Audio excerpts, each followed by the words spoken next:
Assalamualaikum warahmatullahi wabarakatuh. Salam guru penggerak.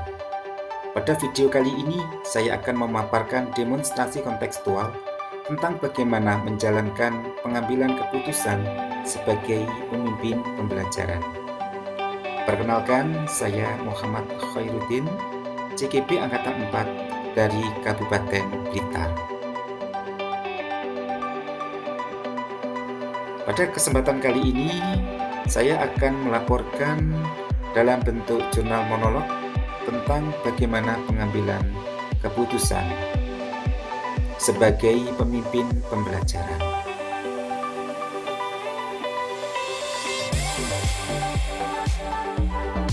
Untuk pertanyaan yang pertama, bagaimana Anda nanti akan mentransfer dan menerapkan pengetahuan yang Anda dapatkan di program guru penggerak ini di sekolah atau lingkungan asal Anda?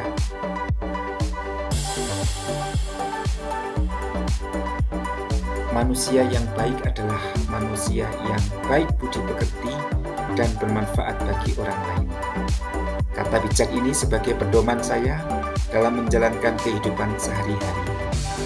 Belajar dan berbagi itu yang selalu saya lakukan, walaupun ilmu yang saya dapat sedikit. Sebagai seorang pendidik, seringkali dihadapkan dengan kondisi memilih antara dua pilihan yang sangat berat.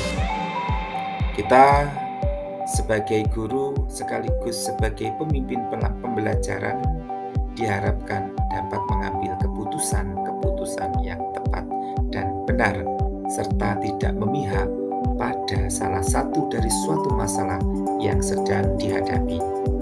Seorang pendidik harus bisa melihat bagaimana persoalan tersebut, apakah merupakan dilema etika atau merupakan rujukan moral. Dalam modul 3.1 ini, saya mempelajari dilema etika dan rujukan moral yang nantinya diharapkan dapat digunakan dalam kehidupan sehari-hari untuk mengambil sebuah keputusan sebagai seorang pemimpin pembelajaran. Ilmu yang saya dapatkan dalam modul ini akan saya bagikan kepada rekan-rekan guru atau teman sejawat di UPT SDN Puro 4. Pertama, saya akan berkoordinasi dengan kepala sekolah dan memanfaatkan waktu-waktu luang untuk berdiskusi dalam sebuah kelompok yang sudah kami buat, yaitu komunitas praktisi guru sikap yang kami buat dengan tujuan untuk pengembangan kompetensi guru. Pertemuannya biasanya dilaksanakan dalam 2 kali dalam 1 bulan. Dalam kesempatan tersebut, saya akan mencoba untuk berbagi bersama kepada semua anggota komunitas tempat guru tentang pengalaman yang sudah saya dapatkan ketika belajar cara pengambilan keputusan dalam suatu masalah dilema etika serta sebagai pemimpin pembelajaran. Pertanyaan yang kedua, apa langkah-langkah awal yang akan Anda lakukan untuk memulai mengambil keputusan berdasarkan pemimpin pembelajaran? Di sini, sebagai jawaban saya, sebagai pemimpin pembelajaran dalam pengambilan suatu keputusan tidak akan luput dari dilema etika dan rujukan moral. Dalam hal ini yang harus kita perhatikan adalah apakah kasus tersebut termasuk dilema etika atau rujukan moral.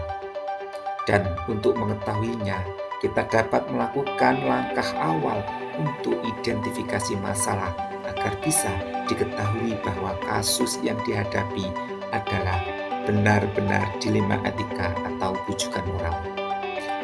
Apabila masuk dalam kategori kasus dilema etika, maka ada beberapa hal yang perlu kita lakukan untuk mengambil sebuah keputusan. Kita harus memperhatikan 4 paradigma, 3 prinsip, dan 9 langkah-langkah dalam pengambilan keputusan. Pertanyaan selanjutnya, mulai kapan Anda akan menerapkan langkah-langkah tersebut? Hari ini, besok, minggu depan, atau hari apa?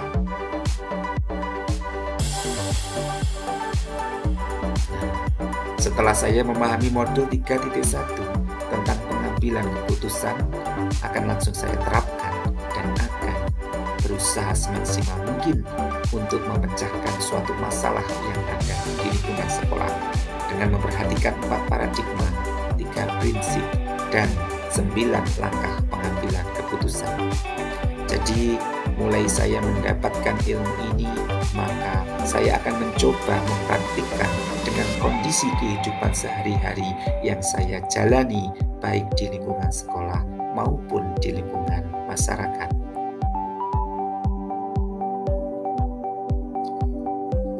Kemudian, untuk pertanyaan yang terakhir, siapa yang akan menjadi pendamping Anda dalam menjalankan pengambilan keputusan sebagai pemimpin pembelajaran? Seseorang yang menjadi teman diskusi Anda untuk menentukan apakah langkah-langkah yang Anda ambil telah tepat dan efektif. Nah, sebagai jawaban, yang akan mendampingi saya dalam menerapkan atau menjalankan pengambilan keputusan sebagai pemimpin pembelajaran dalam lingkungan sekolah, tentunya seluruh warga sekolah, yaitu kepala sekolah dan rekan-rekan sejawat. Pengambilan keputusan yang tepat dalam pemimpin pembelajaran adalah pengambilan keputusan yang mampu menyeimbangkan antara dua pihak atau antara dua opsi yang ada dengan pilihan yang tepat dan benar sehingga tidak merugikan salah satunya. Refleksi dalam pengambilan keputusan merupakan cara kita untuk mengetahui keputusan yang kita ambil itu tepat dan tidak merugikan orang lain. Dalam mengkritisi suatu pengambilan keputusan atau membuat suatu keputusan yang kreatif, inovatif, dan efisien sebagai seorang pemimpin pembelajaran, maka sangat penting untuk mempraktikkan aspek-aspek apa saja yang perlu dilakukan atau diperhatikan sebelum dan sesudah pengambilan suatu keputusan. Demikian jurnal monolog dari tugas demonstrasi kontekstual, yaitu tentang pengambilan keputusan sebagai pemimpin pembelajaran. Semoga bermanfaat dan sebagai penutup Guru Bergerak Indonesia Maju. Terima kasih. Wassalamualaikum warahmatullahi wabarakatuh.